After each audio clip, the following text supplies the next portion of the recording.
It seems that the case has been decided, no? No! I know what happened. I know everything. I just can't prove it.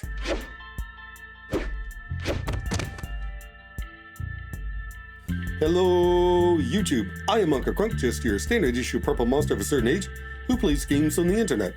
In the previous episode of Phoenix Wright Ace Attorney, we found definitive evidence that the caretaker killed Robert Hammond and framed Edgeworth for it in the form of a letter explaining to him exactly how to do it. But there's a twist. The prosecutor, Von Karma, wrote the letter. Of course, being complete idiots, we confront Von Karma while he's absconding with all of the DL6 case files and evidence, and he knocks us both out with a stun gun and steals all of our evidence. Thankfully, Maya, sweet Maya, managed to retrieve the bullet that killed Gregory Edgeworth 15 years ago without Von Karma noticing. Oh, and by the way, Edgeworth has convinced himself that he accidentally killed his father. So now we have to defend Miles not only from a corrupt lawyer who is complicit in murder, but from himself as well. December 28th, 9:51 a.m. District Court Defendant Lobby number 2.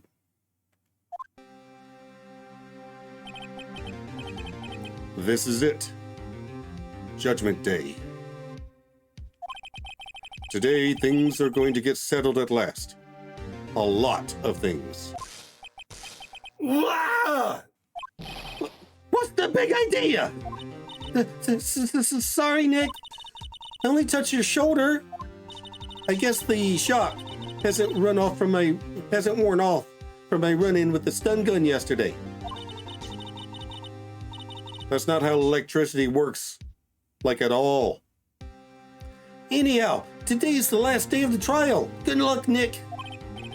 Yeah, thanks, Maya. Edgeworth is looking glum as always. I hope Von Karma doesn't push him too hard. Whoa! What are you doing? Sorry, I'm sorry.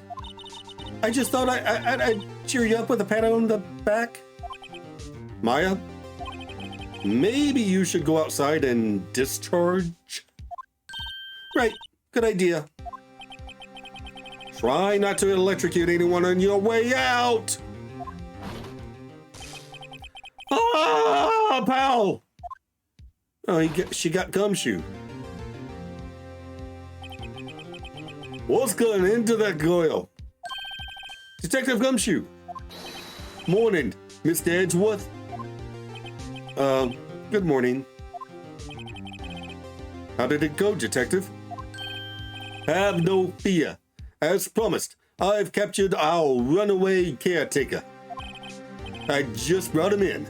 Took all night, pal. Thanks, Detective Gumshoe. You must be tired. Actually, after that shock I got on the way in, I feel pretty good. Yogi says he's forgotten his own name.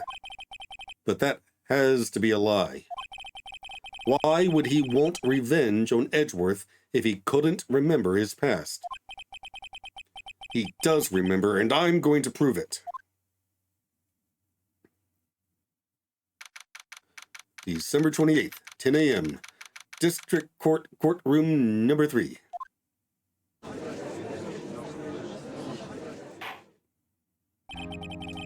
Court is now in session for the trial of Miles Edgeworth. The defense is ready, Your Honor. The prosecution is ready. Right. Very well. We have reached the final day of our proceedings in this trial. I ask that the prosecution submit decisive evidence. Understood. Come on, don't be awed into silence by every little thing he says. Very well. Mr. Von Karma, your opening statement. Right. Thanks to Detective Gumshoe's efforts, the boat rental shop caretaker has been arrested. In yesterday's trial, the defense asserted that the caretaker was the murderer. However, the caretaker has yet to confirm this. I would like to ask the defense to cross-examine him as much as necessary. Very well. Please bring the witness into the courtroom.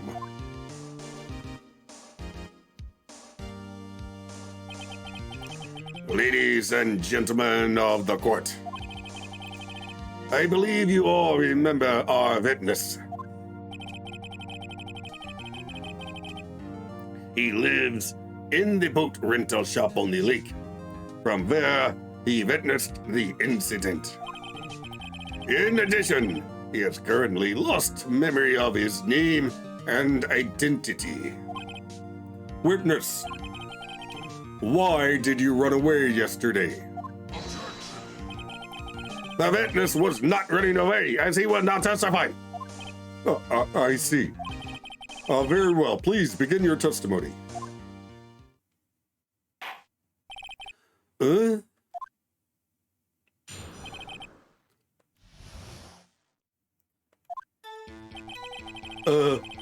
I'm really sorry about just leaving yesterday like I did, but I wasn't running away or nothing. I went to buy some food for Polly, you see. I figured I got nothing to do with this incident anyhow. I mean, I need one of those motive thingies, yeah? And I don't got one. So my testimony yesterday stands as is.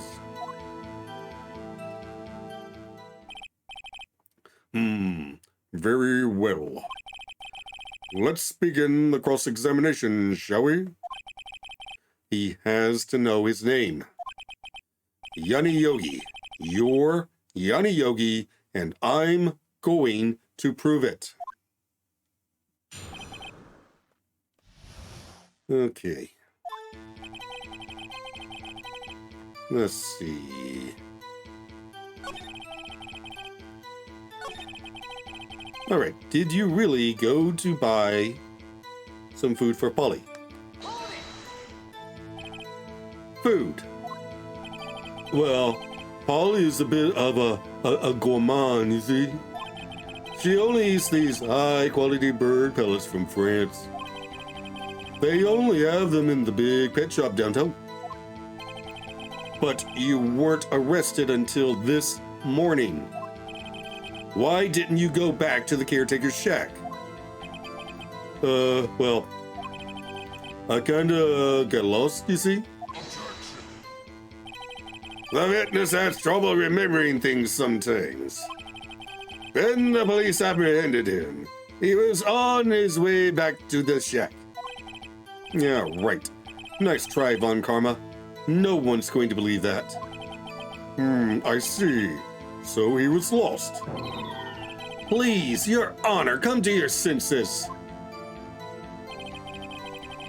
I figured I got nothing to do with this incident, anyhow. I mean, I need one of those photo thingies, right? And I only got one. All right, let's press him on this first. You've lost much of your memory, is that correct? Yep, seems like it. Then how could you know that you didn't have anything to do with this incident? Or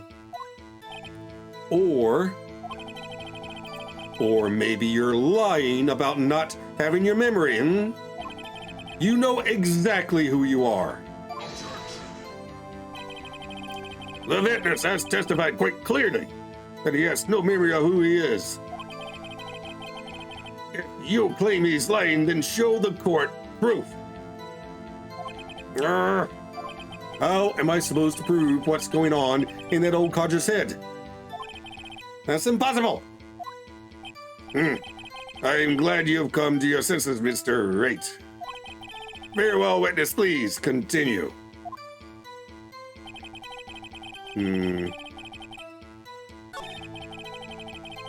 Let's have a present.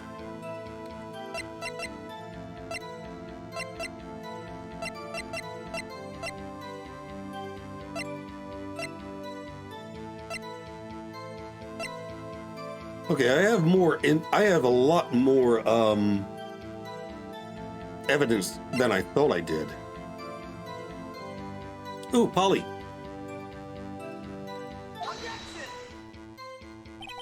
Your Honor, what do you think about the witness's statement? Oh, crap. I'm not sure I follow. Oh, damn it. No. Well, that didn't work. You don't sound very convinced, Mr. Wright. Objection overruled. Damn. Okay, so no.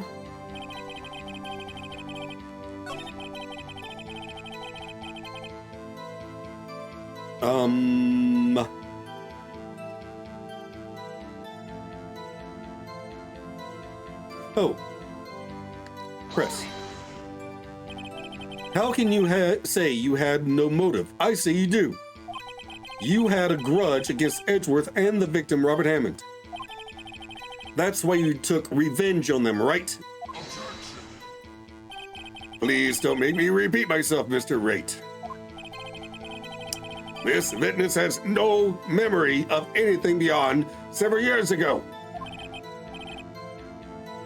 He can't hold a grudge, it's impossible.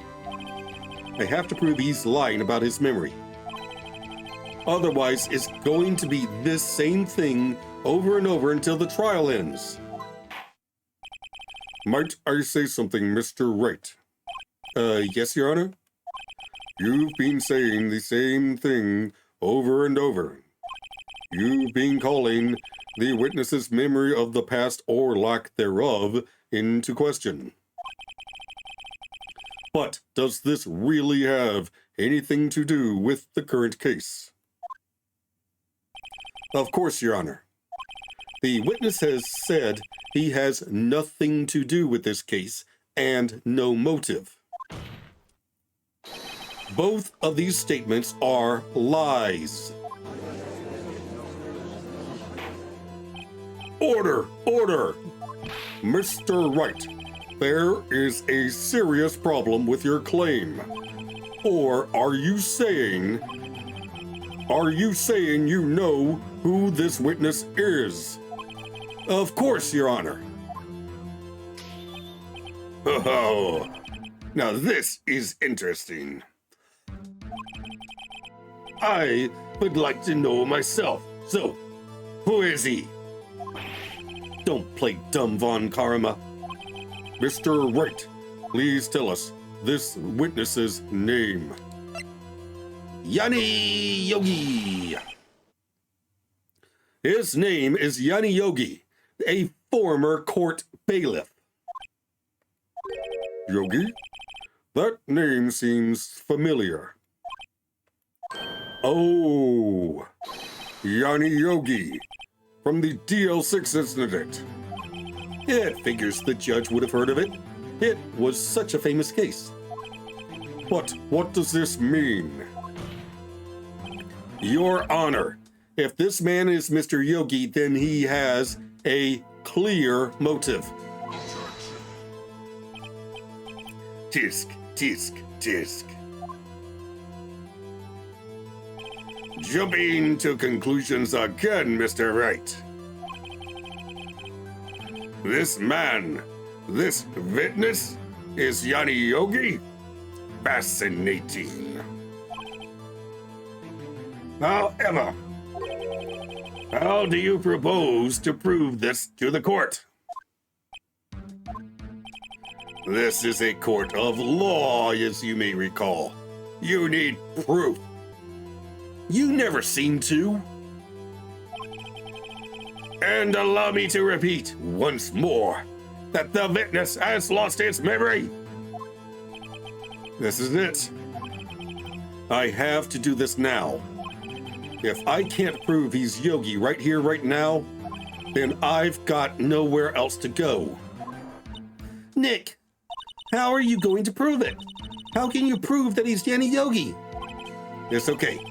It's actually quite simple. Your Honor, please take this man's fingerprints. Then we'll compare them to the fingerprints on file for Yanni Yogi 15 years ago. I see. That makes sense. Tisk, tisk, tisk. Huh? I'm so very, very sorry, Mr. Wright. Why? The witness has no fingerprints. What? What? No fingerprints?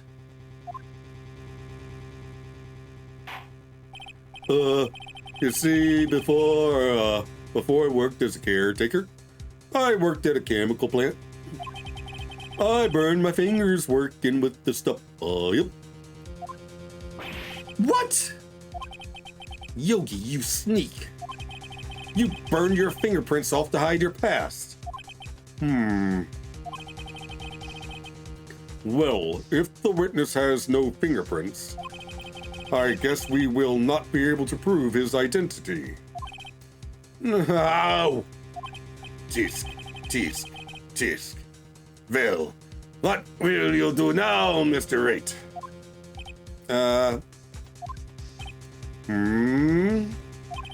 It seems that the case has been decided, no?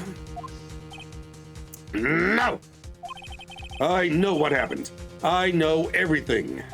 I just can't prove it. But no, I can't let it in like this. I can't lose.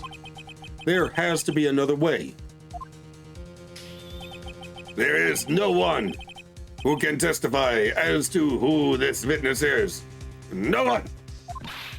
Nick, what are we going to do? I didn't even consider that he might have erased his fingerprints. What do I do? Tisk, tisk, tisk. Well, Mr. Wright, perhaps you'd like to cross-examine his parrot for a little comic relief, Yeah, very funny. You're a sore winner, Von Karma. Wait a second. Cross-examine his parrot? What is it, Nick? No, you're not going to. Your Honor. The defense would like to take Mr. Von Karma up on his proposal. Take Mr. Von Karma up? On a proposal? Exactly, Your Honor. I would like to cross-examine the witness's pet parrot. Order! Order! Well, what do you think, Mr. Von Karma? Need you even ask? This is a farce. I object. Wait a second. You were the one who suggested I cross-examine the parrot, Von Karma. I have a right to do as you suggested. Well, if you're so desperate, then please, be my guest. Of course. Should you go through with this, and nothing comes of it, then I hope you're ready for the consequences. Nick, this is crazy. Well, still want to go through with your little game? Absolutely yes. Let the parrot take the stand. I will cross-examine her, Your Honor. This is the most ridiculous thing I have ever heard. Von Karma's rigged every person's testimony, every piece of evidence, except the parrot. She's my last chance. At least, I think so. Bailiff, bring in the parrot. This is bizarre. That's quite a bird. Please tell us your name. Name! The witness is ignoring me. It must hurt to be ignored by a bird. Ahem. Very well. Witness. Who is your owner? Please, testify for us.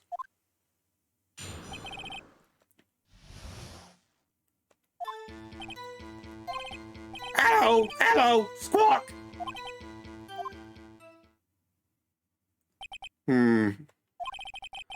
Certainly the most concise testimony we've had so far. Very well. Begin your cross-examination. Right. What are you going to do, Nick? I don't know. What do we do, Maya?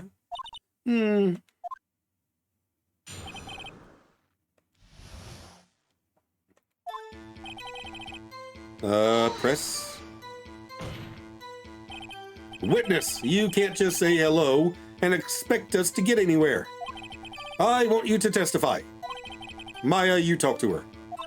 Right. What do I say? What's your name?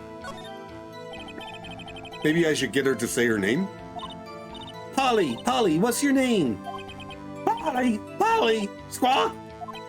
Mr. Wright? I think we've established that this parrot is named Polly. Does this have anything to do with her owner's identity? Of course. Yes, it does. Ha! Fascinating. You claim that the parrot's name will prove her owner's identity? Then show us this proof. Nick, don't you think you're taking the bluffing a little too far? Listen, we're not here to answer the question of who is the caretaker. We are here to prove that he is Yanni Yogi. All we have to do is tie the name Polly to Yogi. Your Honor, the proof that the parrot's name reveals the caretaker's identity is...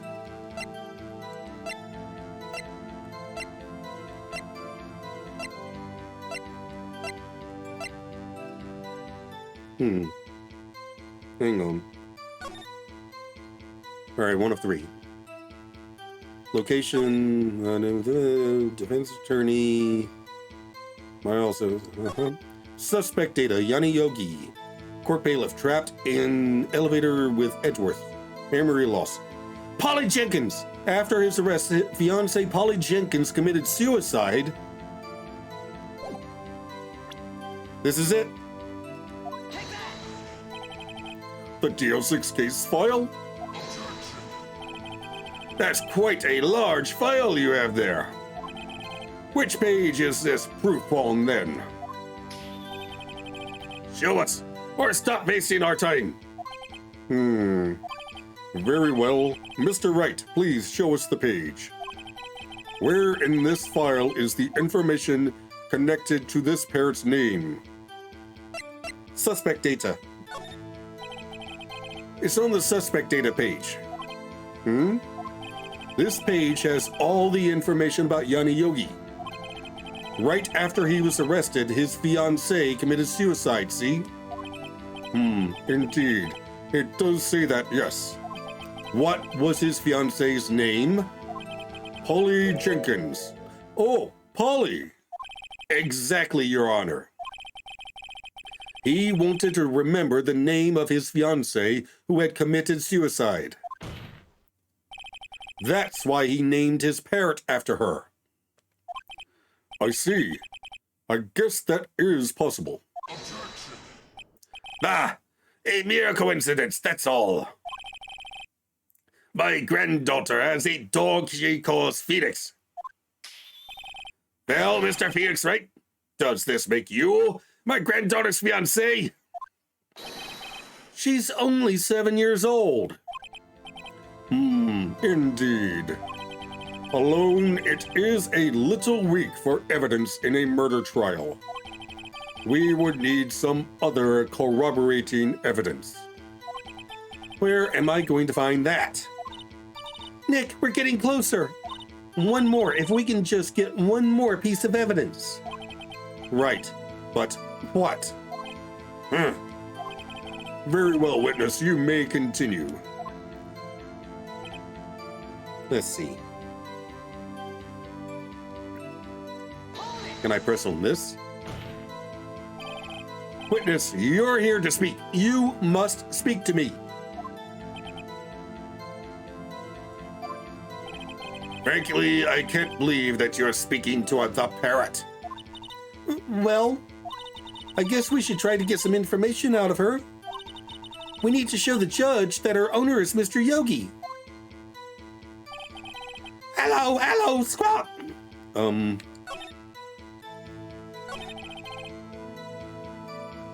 Do I press this again? Can I get Maya to make her talk again? I want you to testify. Maya, you talk to her. Okay, yeah, this is what we do. Right, what do I say? What is the safe number? Maybe I'll get her to say the number to that safe. Huh? The safe? Why? Because it's 1228. 1228. Get it? Let's just try to get her to say anything, okay? Ollie, what was the number to the safe in the shack? 1228. 1228.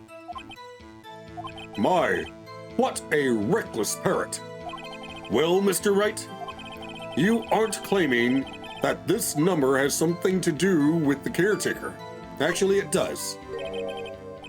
That's why I had her say it. Ah, ridiculous. How can the number to a safe tell us who the caretaker is? Show us your proof. What could possibly link this number to the caretaker's true identity?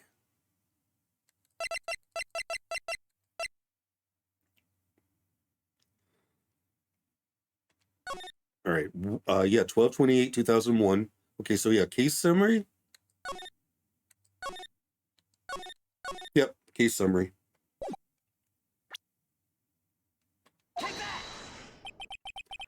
The DO6 case file? What is this obsession you have with that case? Mr. Wright, where in this file is something relating to that safe number? Case summary. It's on the case summary page. The case summary? Specifically, the date on which the DL6 incident occurred. The date of the incident. December 28? Why, that's today's date. 15 years ago. And the number on that safe is 1228. Ah!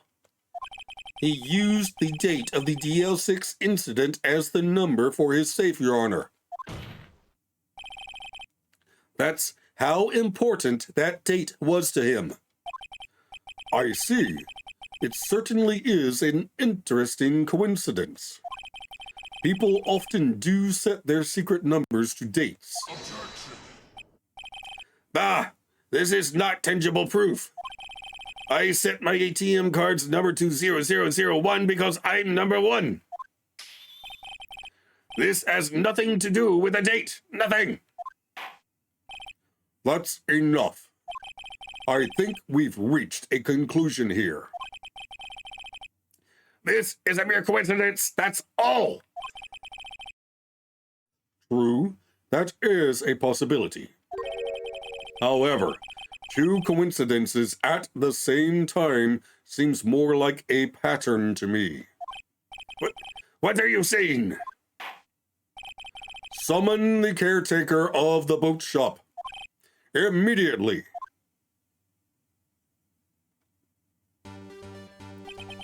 Witness, tell us your name.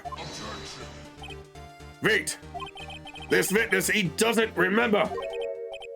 No, it's okay.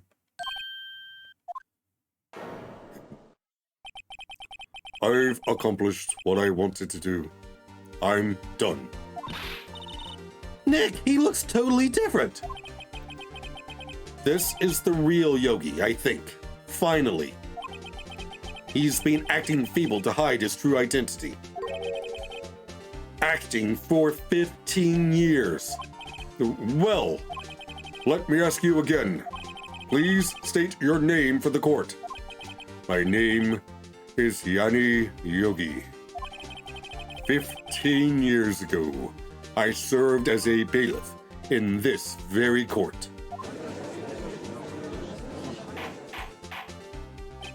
Order! Order! Yanni Yogi. So was it you who killed Robert Hammond and tried to frame Miles Edgeworth for his death? Yes, it was me. I did it. They put me on the witness stand 15 years ago. Robert Hammond, he said I was mentally unsound. He told me it would make me innocent, get me off the hook. So, I pretended to have brain damage. I was innocent, really, but he didn't believe me. We won the trial, but I lost everything. I lost my job, my fiancé, my social standing.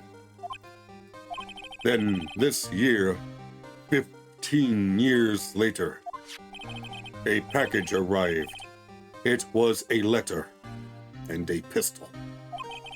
The plan was written out in careful detail. It was a plan for me to take my revenge on the people who ruined my life.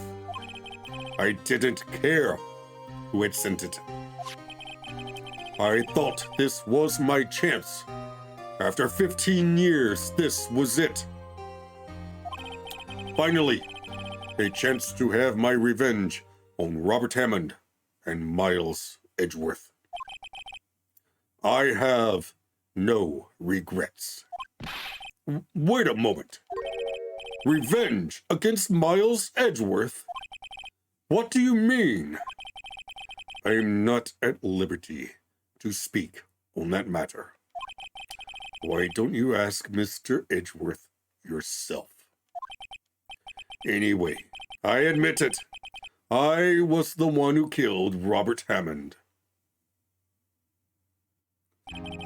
Von Karma, where is Mr. Yogi?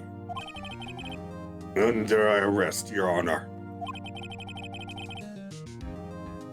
I saw no room for error in his confession.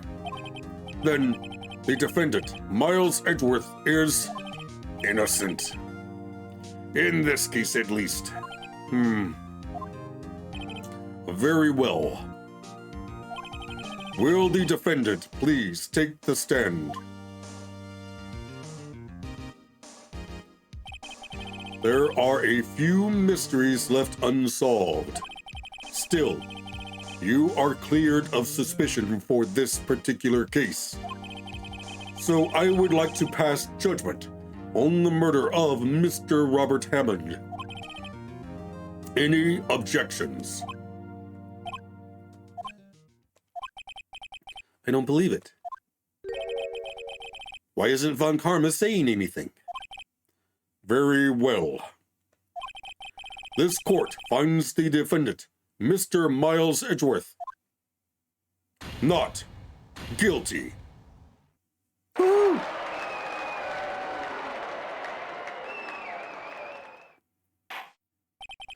That is all. This court is adjourned. What?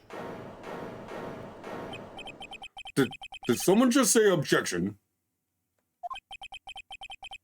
It wasn't Von Karma. Wait, but that means... No. Edgeworth? Your Honor, I object to your judgment. What do you mean?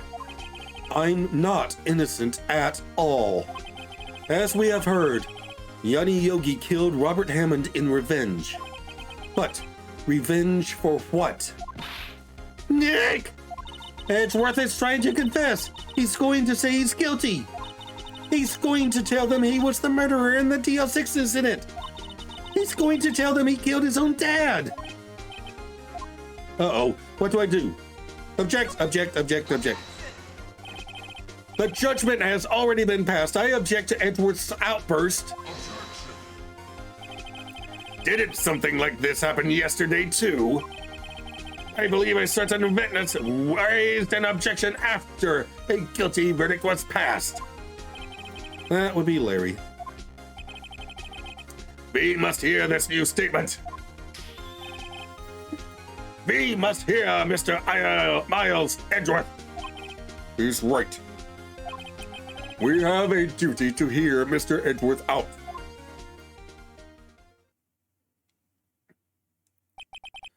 For 15 years, I have had a recurring dream. A nightmare. It's only a nightmare. That's what I told myself. But now I know it wasn't a dream. Yanni Yogi wasn't the killer. You mean, in the incident where your father died? From the distance of the shot, it wasn't suicide either.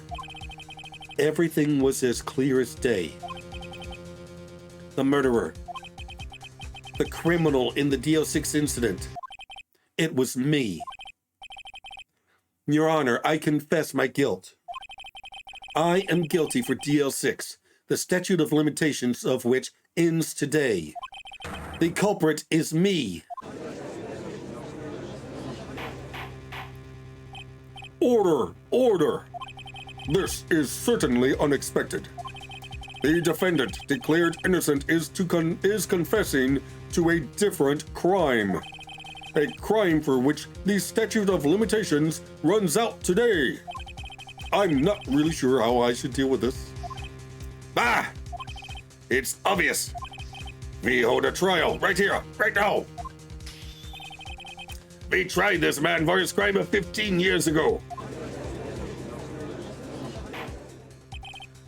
I think I would like to take a 5-minute recess.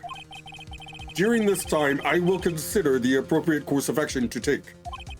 Court is adjourned.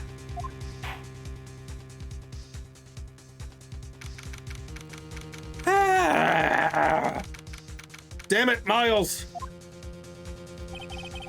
I'm sorry, Wright. I've just wasted all of your effort. Mr. Edgeworth, I just don't believe it, sir. I mean, you kill your dad? I didn't want to believe it myself, Detective. But it's the truth. I deserve to be punished. Murder is murder, no matter what the circumstances. This is crazy, just crazy. Nick, what are you doing? Huh? Oh. I was just reading through the court record once more. I'm getting my case ready. Your case? For what? Huh? Isn't it obvious I'm going to prove that Miles Edgeworth is innocent? What are you talking about, pal? He just admitted to it. He confessed that he did it in court. I'm sorry, Edgeworth. Oh, but I don't believe your nightmare. What? It's just a dream. It's not real. The truth is right here in this court record. In any case, tighten your belts. The real fight is just beginning. I'll prove you're innocent. Trust me. Right. December 28th, 2:30 p.m., District Court, Courtroom number 3. Now then, I would like to resume our trial. Judge, Miles Edgeworth has admitted his own guilt. He has confessed his crime. Let us begin by hearing his testimony. Then, though pointless, let the defense do their cross-examining. The statute of limitations on the DL6 incident runs out today. Though it's unconventional for me, I'd like to run this one by the book. I see. Does the defense have any objections? No, Your Honor. On Karma, you knew this was going to happen from the very beginning, didn't you? Very well.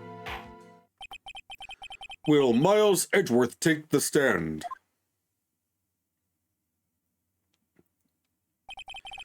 Will the witness state his name and profession? Miles Edgeworth, I am a prosecuting attorney. Mr. Edgeworth, 15 years ago, you mistakenly killed your father, Gregory Edgeworth. Is this correct? It is correct.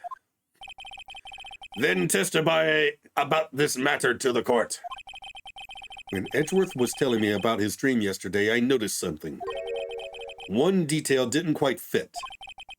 That will be the key, but only if I can get it to work. The number of shots. Please, please. Oh, she's trying to summon Mia. Oh, the DL6 incident. That day, I had gone to the courtroom to observe one of my father's trials. As we went to leave, an earthquake struck, trapping us in the elevator. My father and Mr. Yogi lost their composure and began to argue.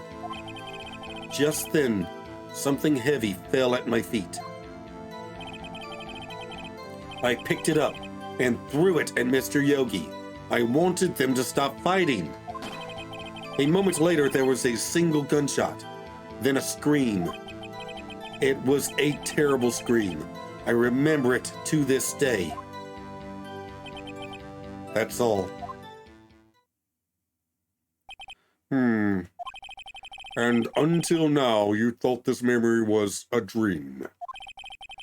We were stuck in that elevator for 5 hours. The oxygen in the elevator ran out, and I lost my memory of the events. Ah! The same claim Mr. Yogi has made. Very well. Mr. Wright, your cross-examination, please. Yes, Your Honor. Okay.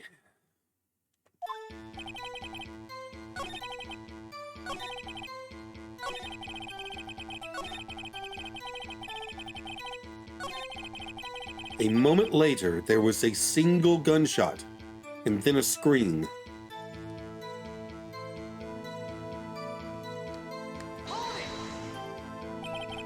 The gun fired once. Yes. I think. After I threw it, I lost consciousness. Since then, they've echoed in my head every day. That gunshot and that horrible scream. The scream. It was a terrible scream. I remember it to this day.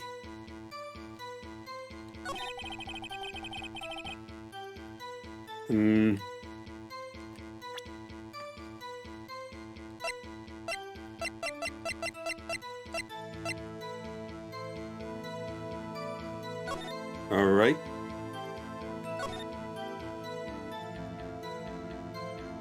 Okay, here. Victim data.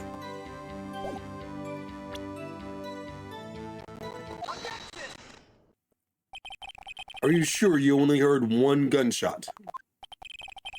Yes, I'm sure of that. I heard the shot and the scream. Then everything faded. I was unconscious until the rescuers came. I see. No, Your Honor, unfortunately, you don't. Look at this file one more time. This plainly contradicts the witness's testimony. You do enjoy dragging out that file, don't you? I don't accept this evidence unless you can tell us what page it's on. Which page contradicts Miles Edgeworth's testimony? Victim data. Look at the victim data in this file. It says quite plainly the murder weapon was fired twice. Miles Edgeworth only heard one gunshot. Yet the murder weapon was fired twice. The first shot was the accidental firing when the pistol was thrown. So who fired the remaining shot?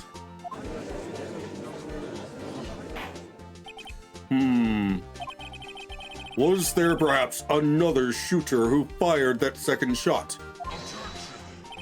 Your Honor, as I'm sure you are aware, this incident occurred 15 years ago. The evidence is dated. The pistol did fire twice. However, we do not know when that second shot was fired. It might have been fired the day before the incident. There is no proof that the second shot had anything to do with this incident. What? I see. You do have a point, Mr. Wright. The photo of the murder scene. The murder weapon was fired twice, as we have heard. One of those shots was fired by the defendant, a boy at the time. Do you have any proof that the other shot fired had something to do with this case? Yes. Your Honor, I think I will be able to show you proof. What? Impossible. Now, Mr. Von Karma, save your surprise for after you've seen the evidence. Very well, Mr. Wright, show us your proof. Do you have evidence that the second firing of the pistol is related to this incident? Photograph of the scene of the murder. Oh, I have to press Y. Look at this photograph. This is a photograph of this. Oh, this is a photograph of the scene of the crime 15 years ago. I can see that the victim lying there is Gregory Edgeworth. This proves that the murder weapon was fired twice at the time of the incident. This photo proves it. So let me get this straight. This photo proves 2 shots were fired. Where? Your Honor, please get a clue or some glasses. Show the judge the contradiction in the photo.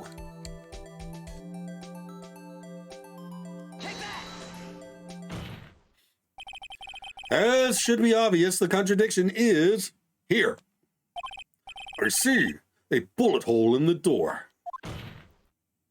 Your Honor, Gregory Edgeworth was killed by a shot from the pistol. Yet, there is also a bullet hole in the elevator door. We also know that the murder weapon was fired twice. Thus, someone other than Edgeworth fired that second shot. Oh, order!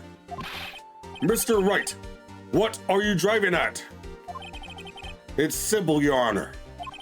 At the time of the incident, 2 shots were fired. One went into Gregory Edgeworth's heart. The other hit the elevator door. Remember that the defendant lost consciousness after the shot he fired rang out. In conclusion, we must agree that the second shot was fired by someone else. Mr. Wright, but who could that someone else be? The murderer, of course. I knew I should have stepped in before your vile fantasies got out of hand. Mr. Wright, look once more at the DL6 incident case file. Look closely. Try the case summary page. Case summary, that's on page 1. Look at what is written there. Not a single clue was found on the scene.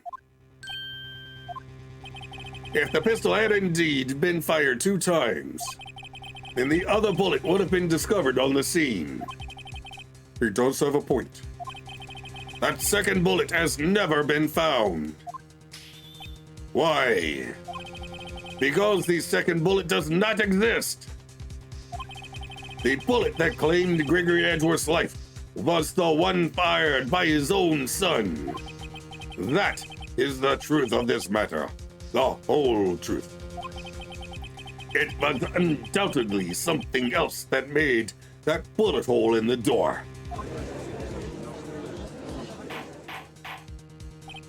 Order! I will have order! Mr. Wright has proven one thing to us quite clearly. That the murder weapon was fired twice at the time of the incident. However, as Mr. Von Karma says, the second bullet fired was not found. It is highly unlikely that the police merely overlooked this second bullet. So, all we have is the single bullet fired. I'm afraid I have to discount the defense's claim. Tisk, tisk, tisk. I praise the judge for his wisdom in this matter. How did this happen? I don't believe that the second bullet doesn't exist. Was I wrong?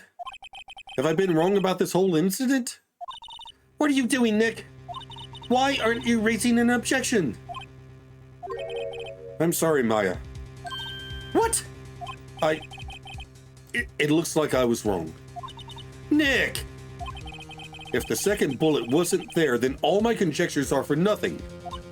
No. But you said you'd do it, Nick. You said you'd get Edgeworth declared innocent. I'm sorry. It's just, when I saw the photograph, I thought that 2 shots had been fired. I was so certain of it. I thought I'd won. I thought there was another person, someone else who fired the killing shot. But now, I was wrong to think it could be that simple. This case has stood unsolved for 15 years. Nick? Well, it seems that we have finally cleared up this incident. Only 1 bullet was found at the scene of the crime. That shot was fired by Miles Edgeworth. Precisely. I would like to ask one thing of Miles Edgeworth before passing my verdict. Have you been paying attention to the trial so far? Yes, Your Honor. Do you have any objections? No. No, I do not. So, you killed your father, though that was not your intention. Yes, I did. Oh no! He's accepted the guilt. Very well. The statute of limitations on the murder of Gregory Edgeworth runs out today. Therefore, I must pronounce a verdict on the defendant today, right here. Right now. Indeed. Does anyone have any objections? I've been here before. It's just like my first day in court. There are so many things I know I should be saying, but my mind's gone blank. I can't find the words. Mr. Wright. I have an objection. Your Honor. I object. Tisk, tisk, tisk. Mr. Wright, on what grounds do you object, Nick?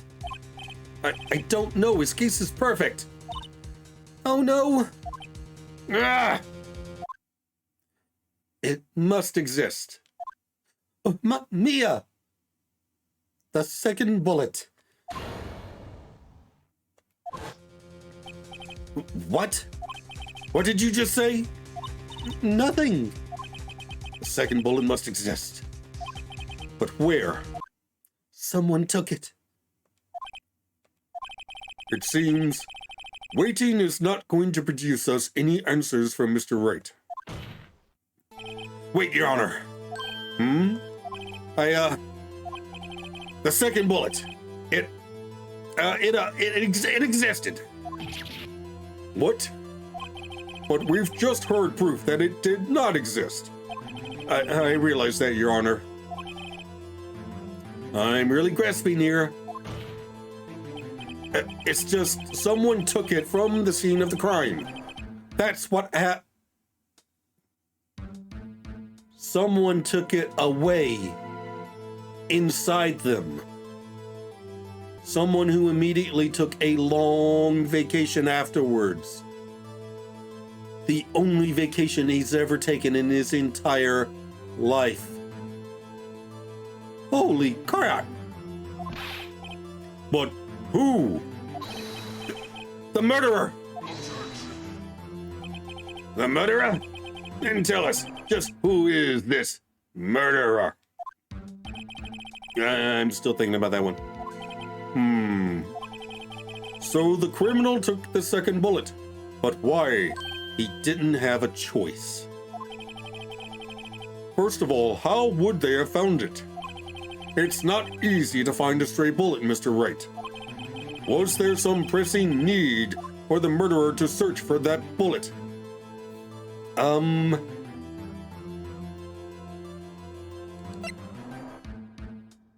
Okay, the phrasing of this question is confusing. He didn't need to find it because it was inside him.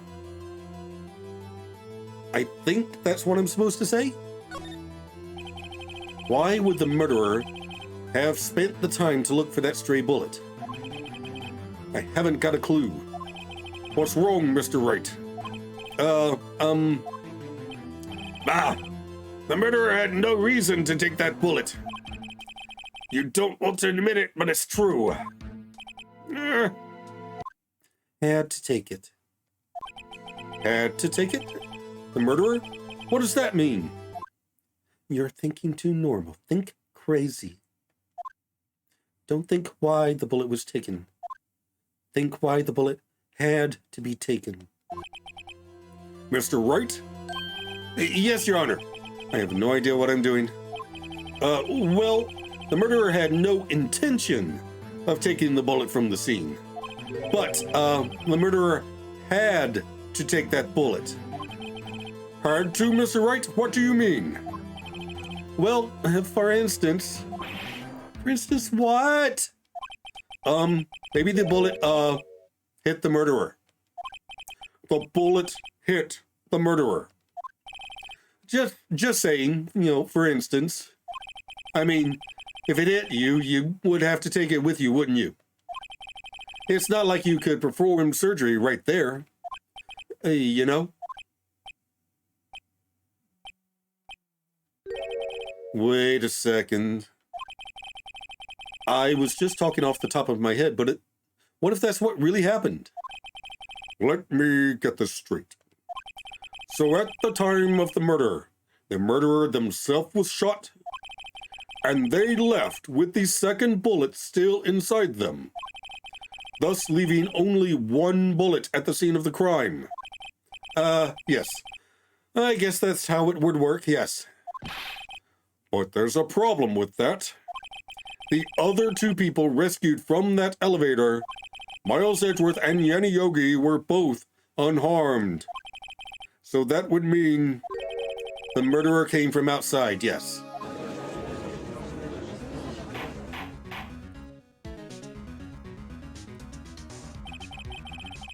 The two men fight inside the elevator,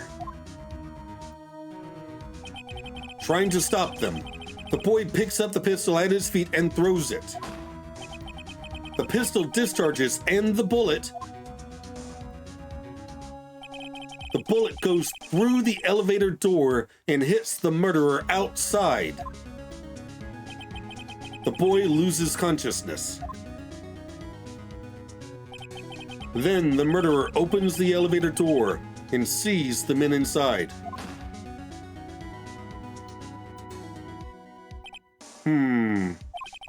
Mr. Wright, you are truly the most unpredictable defense attorney I have ever known.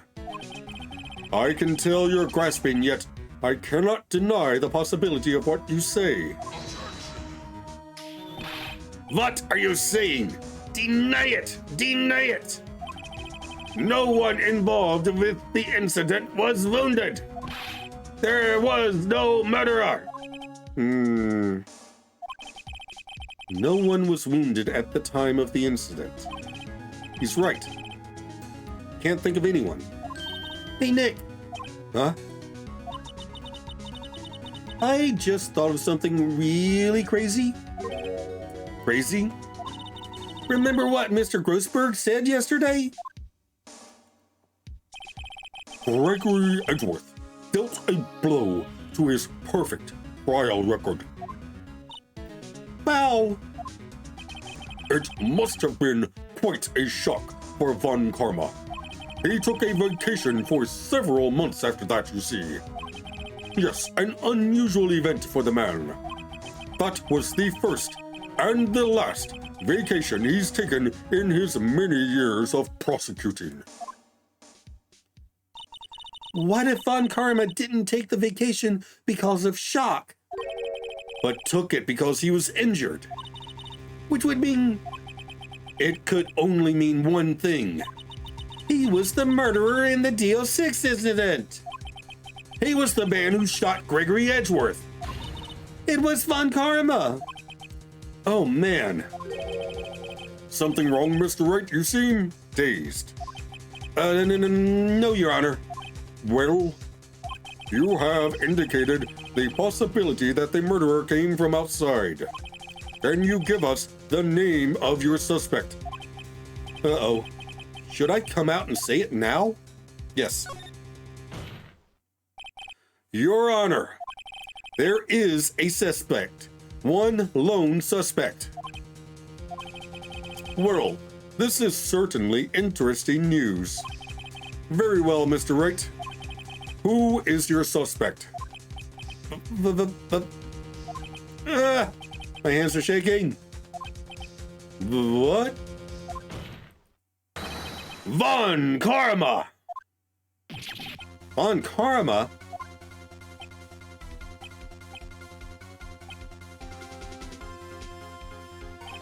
You mean the Von Karma? The prosecutor. The one standing right over there. Bah! You don't object? I see no need. I honor this ridiculous outburst with my objection. Because you took a vacation for several months, starting the day after the incident. Yet you pride yourself on a perfect record. Why would you take such a long vacation without any reason? So you're claiming that I took a vacation to heal my injury from the incident. Fascinating. Prove it. I would have needed surgery, no? Where did I go under the knife at, Mr. Wright? Bring the doctor that operated on me. Have him testify. He didn't have surgery. The bullet is still inside him. Nick! Let's find out who his doctor is. It's no use. Edgeworth? I know Von Karma, perhaps too well. He's perfect. He wouldn't leave clues. He probably didn't undergo surgery. That would leave a doctor as a witness. Nobody's that perfect. So what, Nick? Did Von Karma pull the bullet out by himself? That's insane. No, he couldn't have. You can't just pull bullets out by yourself.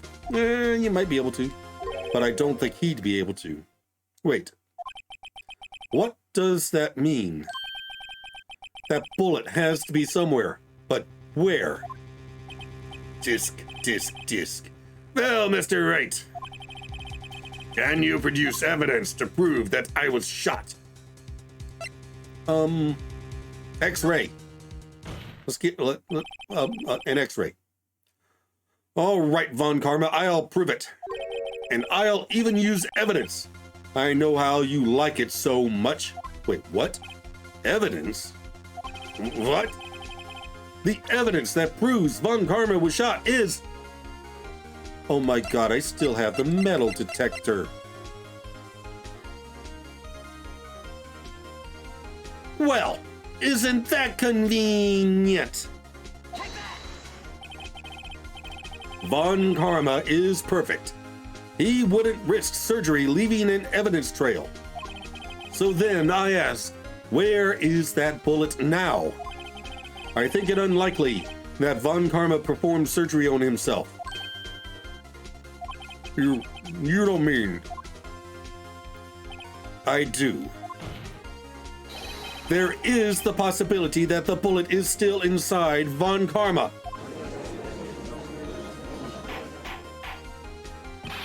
Is that even possible for all these years? Well, there's one way to find out. We could use this metal detector, which I just happen to have in my back pocket.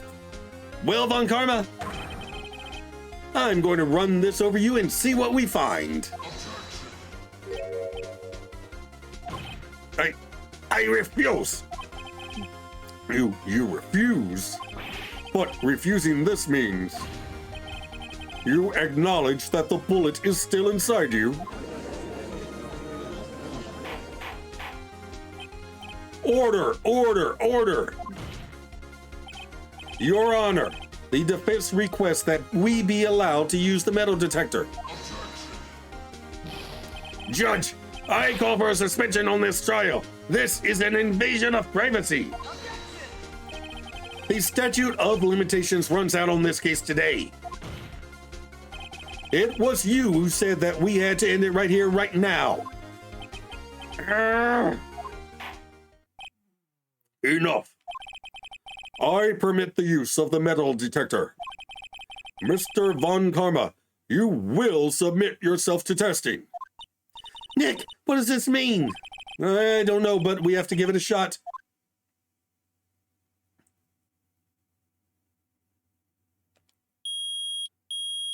There it is. It reacted. Something's inside his right shoulder. The bullet. Mr. Von Karma? You. It was you. I was afraid this would happen. And so, I remained silent. Indeed, there is a bullet in my shoulder. However, it has nothing to do with this incident. What? I was shot in the shoulder long before the DL6 incident. I claim that the bullet in my shoulder has no relation to DL6. But Mr. Von Karma, can you prove that? Prove? I have no obligation to prove anything. It is Mr. Wright who must prove something here. Not I. Mr. Wright? Well, can you prove it? Can you prove that the bullet in Von Karma's shoulder was from DL6? Of course he can't. You don't have any of the DL6 evidence. That's because you took it out of the records room yesterday. With no proof, you cannot convict me of any crime. So sorry, Mr. Wright. No, I'm the one who's sorry, Mr. Von Karma. What? You were close. One day away from freedom. But you see, I have proof. What? Who would have thought you would dig your own grave trying to convict Edgeworth? I can link that bullet in your shoulder to the DL6 incident. And here is my final proof. There it is. Look, that's a bullet? Where did you get that? This is the bullet used in the DL6 incident. This was taken from the heart of the victim, Mr. Gregory Edgeworth. The bullet is preserved quite nicely with all the ballistic markings intact. Ballistic markings. You may recall the term. It came up in the first trial 2 days ago. Ballistic markings are the fingerprints of a weapon. All bullets fired from a gun are marked with that weapon's unique pattern. By examining the markings, you can tell which weapon fired the bullet. It's quite accurate. We have 2 bullets in our possession. One, the bullet removed from Gregory Edgeworth's heart. The other, Mr. Von Karma, is the bullet buried in your shoulder. We could analyze both bullets. Then, if the markings matched, we would know that both bullets had been fired from the same gun. The very same pistol, in other words, the murder weapon that killed Gregory Edgeworth. Von Karma, you will let us remove the bullet from your shoulder. Then we'll compare the ballistic markings to those on this bullet and solve this case once and for all. Well, Mr. Von Karma?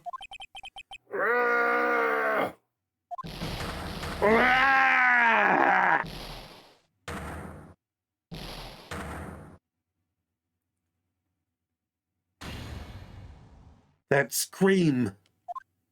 I've heard that scream before. Wait, I know.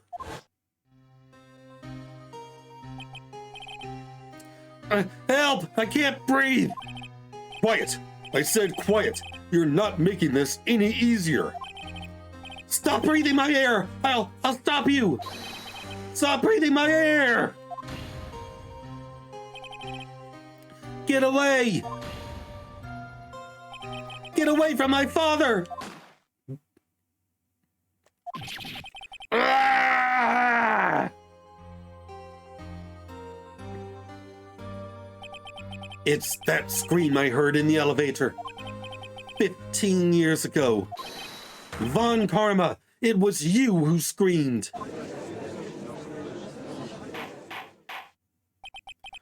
Mr. Von Karma? Edgeworth! Only you would dare defy me! So it was you. You and your father are my curse!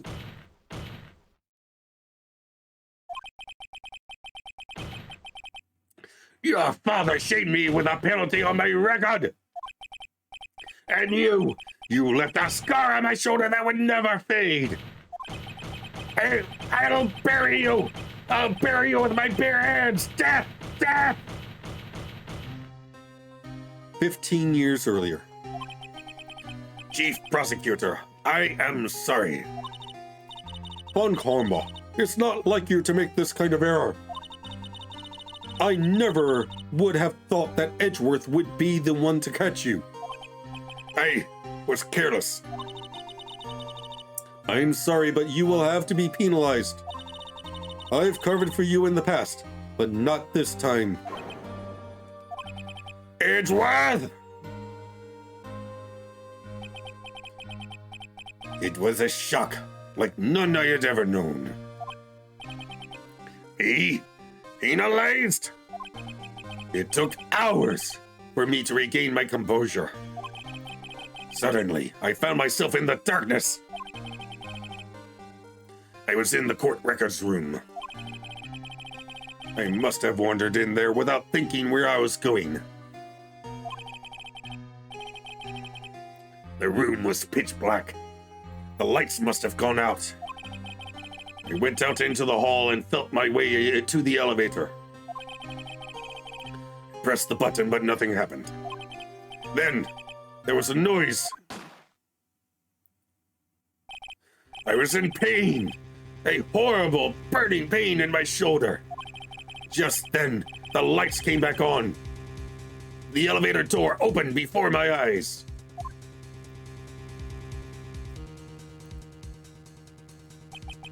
I saw 3 people inside, all lying unconscious from oxygen deprivation. Much to my surprise, a pistol lay at my feet.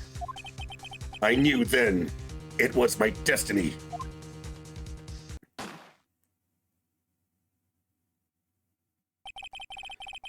In his last moments, Gregory Edgeworth was still unconscious.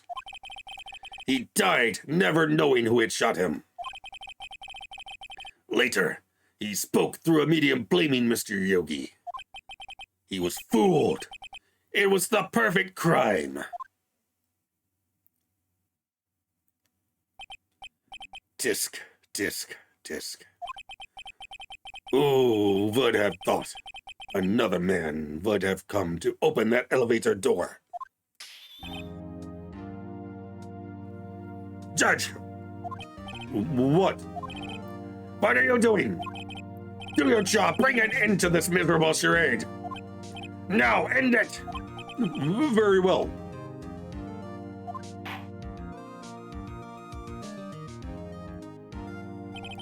It appears that we have come a very long way to the end of this maze. 15 years later. Mr. Miles Edgeworth? Yes, Your Honor. You were innocent. You are innocent. As you said, it was all a nightmare. Yes, Your Honor. This court finds the defendant, Mr. Miles Edgeworth, not guilty. Oh, man. That is all. This court is adjourned. That was a roller coaster. December 28th, 5:38 p.m. District Court Defendant Lobby number 2. Nick, we did it! Did you see his face? Von Karma looked even paler than usual. He's pretending to be all cool, but inside, you crushed him, Nick. Crushed! I gotta say, I'm impressed. It was pretty close, though. I was sure we'd had it. I know. I was on the verge of tears the whole time myself. But now, it's all just a good memory. So, it's finally over, Edgeworth. Right? Yeah? I'm not sure how to say this. I know! Try thank you. I see. Thank you, right. You're welcome. I think you could have done better than that. Sorry, I'm not good at this sort of thing. You got a lot to learn, Edgeworth. She's got you there. Whoa! Amazing, pal. You pulled through just like I thought you would. I'll never forget this. I owe you one, pal. And tonight, let's party. Dinner's on me. Yeah, my salary went down a bit this month. But who cares? See, Mr. Edgeworth, you should take a lesson from Detective Gumshoe. That's how you say thank you. I see. Him. Whoop! I feel foolish. Don't worry. Take it a little at a time. You'll get used to it. It's been 15 years since I've seen Edgeworth this unguarded. Hey, y'all! Lotta! Y'all were great in there. Thank you. Yo, Edgeworth, congrats! Thank y'all very much. I knew you were innocent from the start, of course. Just look at you. You wouldn't stick your hand in the cookie jar even if no one was there. You were the witness on the first day of the trial, weren't you? Yeah, well, let bygones be bygones, eh? Speaking of which, what are you doing now, Lotta? Oh, me? Oh, I went back to college. I gave up trying to be an investigative photographer pretty quick. Really? That's too bad. Huh? Isn't that the hot dog guy from the park? Huh? It's over, Nick. My life is over. Why the sad face, Larry? What happened now? Oh, Nick, I'm not long for this world. You don't look sick. It's Kianse. She's going to live in Paris. Paris, Nick. She's leaving me behind. Should have seen that one coming. Yo, Edgy, there you are. Yes. Here I am. Congrats, Edgy. Here, a little gift from me in celebration. Celebration? That's unusual for you. Harry Butts! You come along tonight too, pal. My treat. Huh? Thanks. Looking forward to it. Yo, Nick. That's the suit that questioned me. When he says treat, that's not police talk for prison food, right? Right? I think you'll be fine, Larry. Right? Yeah? What's up? That envelope that Larry gave me, it's got money in it.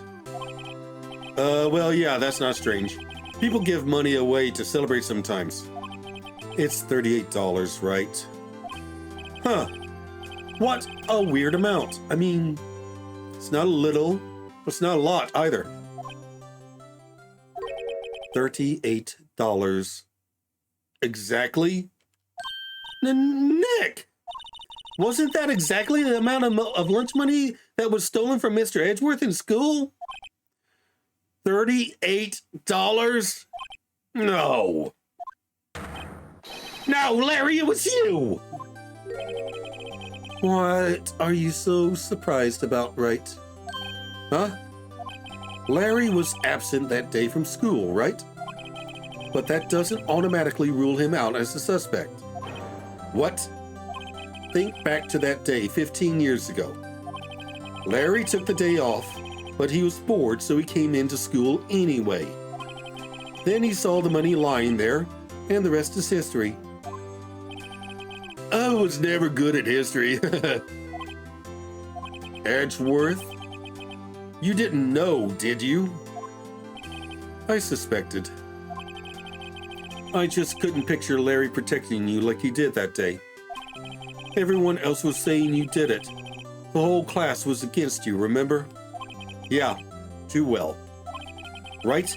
You may not know this, but we used to have a saying back in school. When something smells, it's usually the butts. I know. Really, Wright, I'm surprised you didn't figure it out. Well, this sure is an unexpected turn of events, huh? Edgeworth? You should have told me. Now, Nick, it was 15 years ago. Don't you think the statute of limitations has run out, Mr. Edgeworth? I'd say so, yes. There you have it. Where does that leave me? I became a defense attorney because of what you two did. Well, you have always been something of an insufferable emotionalist. Yeah, and you get worked up too easily, too.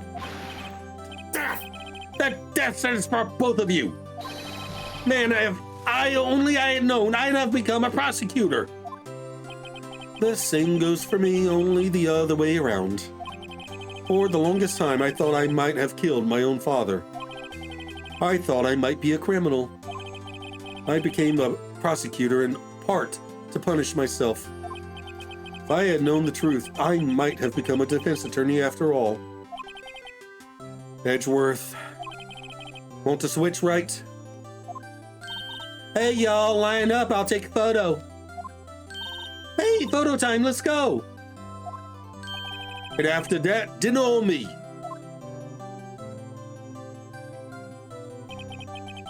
Detective Gumshoe took us out on the town that night. We celebrated Edgeworth's newfound freedom, even though Edgeworth himself was still in detention. What? December 29th, 5:02 a.m., Wright and Company Law Offices. Whoa, I went a little bit overboard yesterday. My head hurts. Huh? It's still only 5 o'clock. Maybe I should go back to sleep. What's this? A letter? Good morning, Nick. You were really impressive yesterday. Seeing you, it made me think about what I'm doing here. I'm a spirit medium, in training, of course. I wanted to help Mr. Edgeworth, too. I wanted to help you. But I couldn't. I was useless. So, I've decided to go back to my training. I'll become a full-fledged spirit medium for starters. I couldn't say it to your face, so I left this letter. Goodbye, Nick. This feels like the end of the game. I thought I had another trial. Goodbye? What time is it? Ah, the first trains for the mountains have already left. To the station.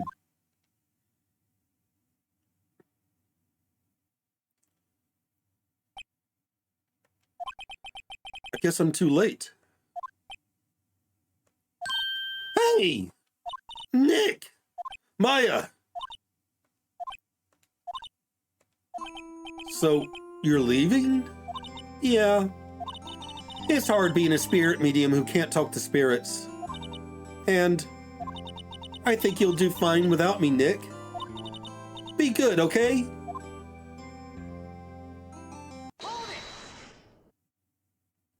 Wait! What? I never could have saved Edgeworth without your help. Huh? On the last day of the trial, I heard her. I heard Mia's voice. You heard my sister? Yes, only her voice, but still.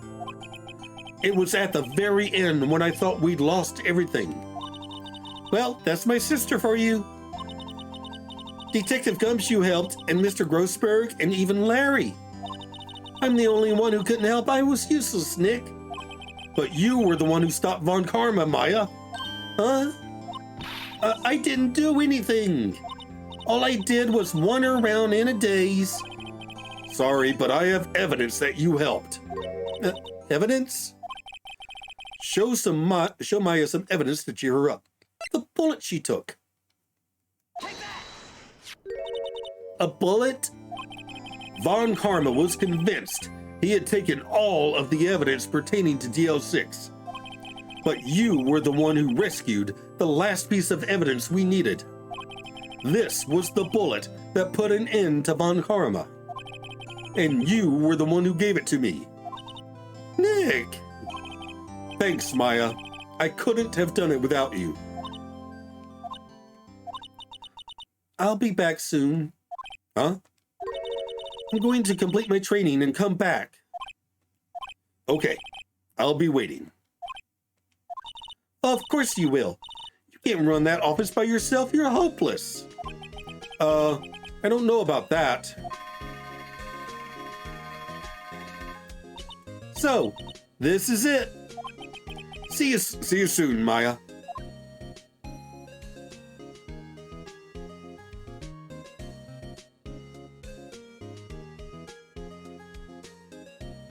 Thanks, Nick.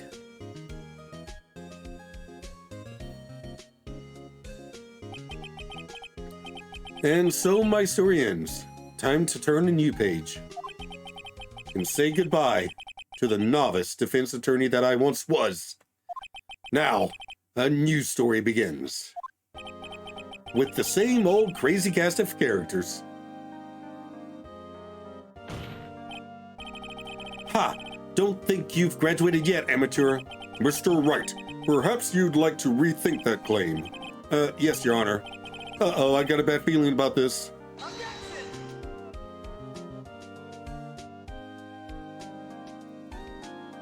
Okay, yeah.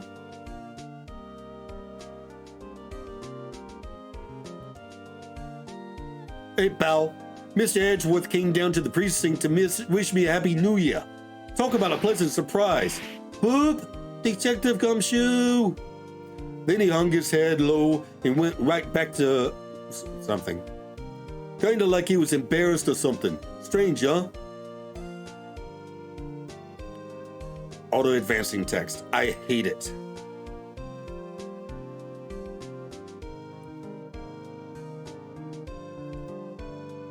Nick? Nah, haven't seen him lately. Who, me? I've been working at a cheese shop.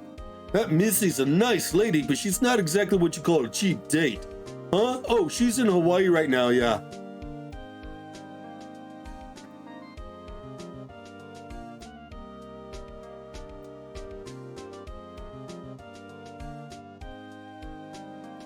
Oh, right.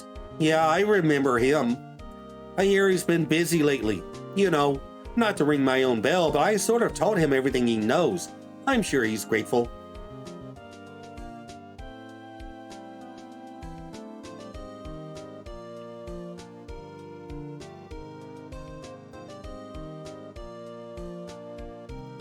Phoenix Wright. The defense attorney for whom I wrote that affidavit for, yes.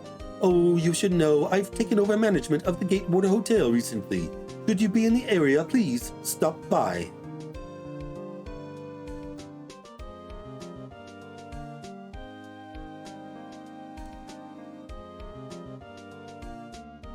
Oh, it's you. Phoenix Wright. Ah, yes, Mia's understudy, was he not? I wonder how he's doing. Haven't seen him of late. Ah, the days of my youth, like the scent of fresh lemon, you see.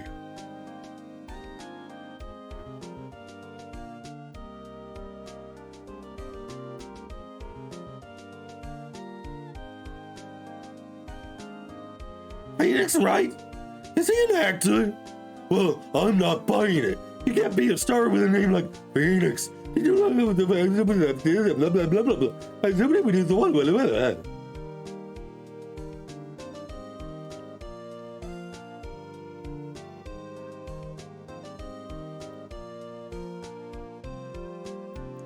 I'm pleased to announce that the Pink Princess is a hit. I sure owe that Mr. Wright a great deal. Oh, and I'm keeping my face out of public until the show's over. I wouldn't want to ruin any kid's dreams, you know?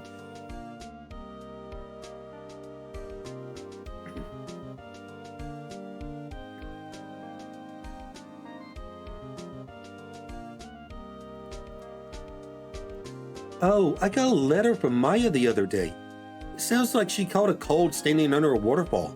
I wanted to visit, but it didn't have time, so I sent her some Pink Princess trading cards. She says she can't buy them where she is. What kind of place is she living at anyway?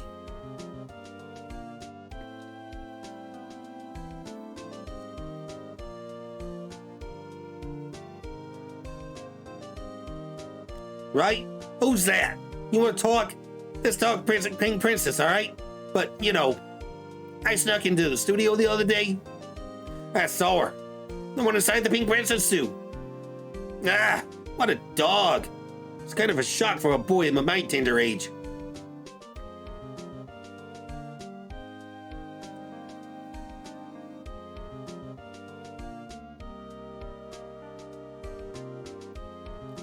Yeah, I remember, right? That lawyer guy, huh? Me, I'm in training to become a paranormal photographer. You know that picture I took of everyone? Well, just behind them, there's a ghost. For real. Now, fast talent. I'm gonna be famous.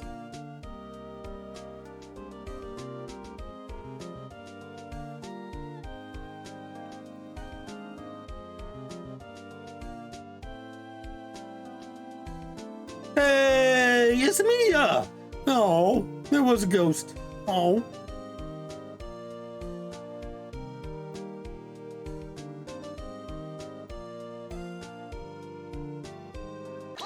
What? A brand new episode has been added. Okay. This must have been like a DLC or something.